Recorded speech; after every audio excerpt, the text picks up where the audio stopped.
It's happening. It is coming. The Emperor's Children, Primarch, Fulgrim, they will return not only in the lore, but also on the tabletop. Now, this video is going to be dedicated to theories on how that will happen, stories of Fulgrim's return, the Emperor's Children's return, what big characters are going to be there, but also I want to talk about the models as well. What new models are we going to see? What new models are we going to get a part of that new Slaanesh/Emperor's Children range? So let's jump in and let's get waffling. Now, the thing is, I know the Emperor's Children are coming. I don't even have to say my sources have told me that the Emperor's Children are coming.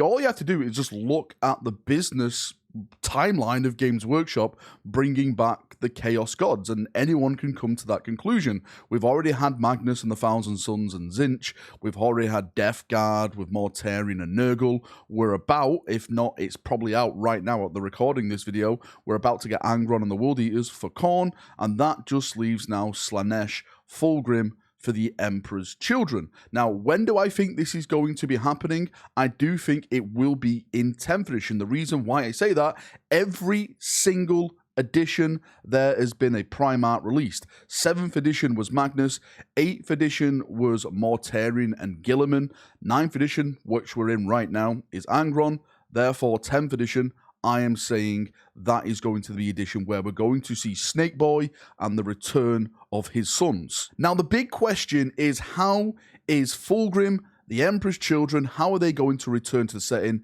via the lore? Now, technically, they already have returned in a way. In the first Arcs of Omen book, Abaddon is asking his seers to give him visions, and in one of these visions, he actually sees Fulgrim. He's actually returned to the galaxy. He's no longer in the Eye of Terror. He's currently in the northern parts of the Imperium Nihilus, and he's basically just messing around doing what Fulgrim does. And this absolutely angers Abaddon, and we'll have to deal with him later. Maybe that's going to be one of the storylines, Abaddon versus Fulgrim. I would love to see Fulgrim absolutely spank Abaddon. Not in that weird way, which I know a lot of people are going to go to, but I'm just sick of Abaddon, and he's like, I am doing this because, chaos, and it's, the Imperium doesn't do it. It's like, shut up, Abaddon, right? You really need to be put in your place. These are demonic Primarchs, okay? They do not care about you. That's probably another story for another time, but with the whole story itself now, with the confirmation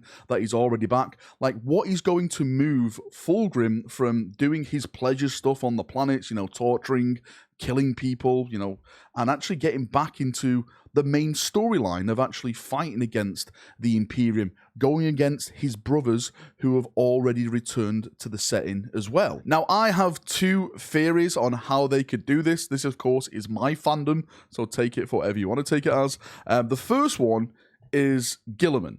Guilliman and Fulgrim share a connection because it was Fulgrim that sliced Guilliman's throat and put him into stasis. I've always said you could argue that it's Fulgrim that actually caused the Imperium to become the way it is, to fall in this state of ruin, because Guilliman was the figurehead at the time. He was still there, he was still leading it, he was still organizing it, doing what he did. And then when he went on board Fulgrim's ship and he fought Fulgrim, and of course Fulgrim sliced his neck, Guilliman was put into that stasis, and they had no leader then, and the Imperium started to crumble into what it became. I've always said that. So maybe they can do something with Guilliman actually going to find Fulgrim, or Fulgrim going to finish the actual job. Like, he's so angry that he wasn't able to kill Guilliman, so he leaves his planet and he wants to face him one more time to end it once and for all. But I kind of like this second theory I have as well. Now, there is going to be some spoilers for the Fabius Bile books, so if you don't want to be spoiled for that, then please leave the video right now. First and only warning. Now, in those Fabius Bile books, we learn that there is a absolute perfect clone of Fulgrim, like not touched by chaos at all. And Fabius Bile takes it and he starts raising that clone, and that clone is everything that Fulgrim is. It's literally Fulgrim. It has Fulgrim's memories as well. It starts to remember what Fulgrim did to Ferrus Manus, and it actually starts thinking to itself, what have I done? It's actually a good version of Fulgrim. Now, Fabius Bile doesn't see it this way. Fabius Bile sees it that he's eventually going to give in to what the original Fulgrim did. So he basically trades it to Trajan for a bunch of Emperor's Children gene seed, and that's where Fulgrim is at the moment. He's literally locked in stasis, or is part of one of the displays in Trajan's collection. But I think it would be absolutely fantastic if somehow that clone either escaped, was let loose, just got out there in the galaxy, because then you can have that dual aspect of Fulgrim released in the lore, and Fulgrim then could learn about his clone, a perfect clone, like absolutely perfection, right? And Fulgrim, like naughty Fulgrim, demon Fulgrim's like, how dare he?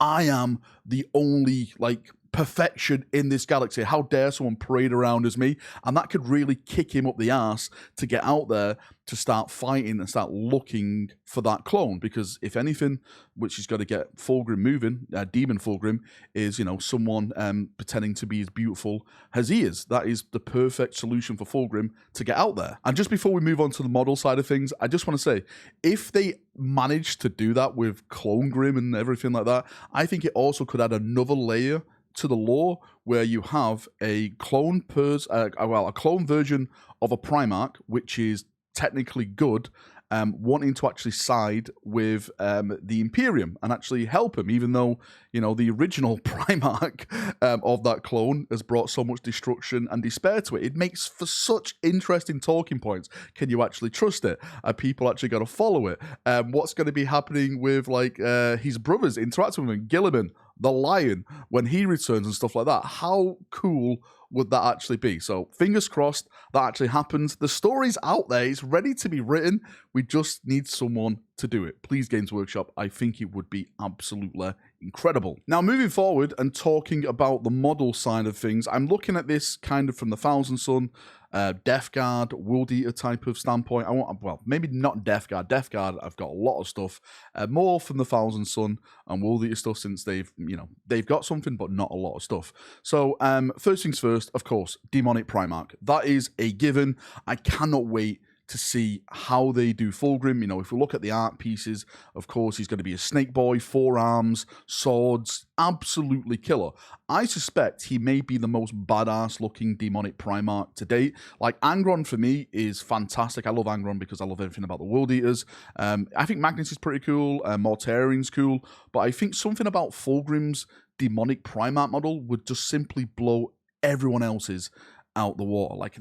Just a snake body in the arms and just the look of it. I think it could be absolutely fantastic. When it comes to other named characters or troops, Lucius, of course, is a given. Lucius is a big part of the Emperor's Children. I know a lot of people say Fabius Bile. Fabius Bile kind of left the Emperor's Children. He doesn't really care for him. He sees them all as degenerates, which they are.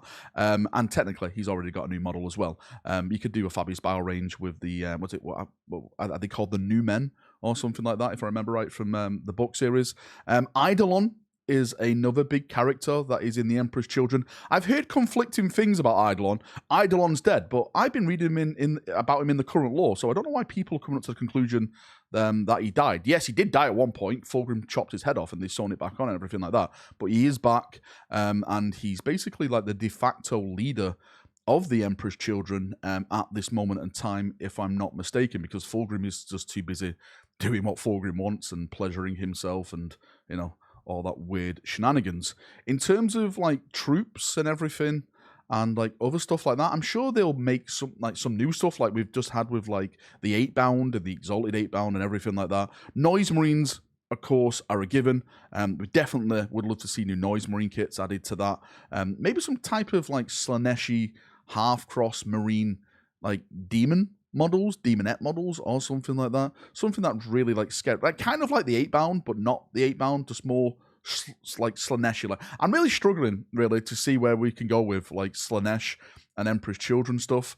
Yeah, it's kind of a weird one. I'm just thinking cross between demons and stuff like that. I can't really think of any more characters. I only really know of Eidolon and Lucius the Eternal. If I'm missing any characters or anything like that, please post it down below, characters that you'd like to see. But really, that's all that pops up in my mind. Again, I think when they come to do this, it's probably not going to be at the start of 10th edition.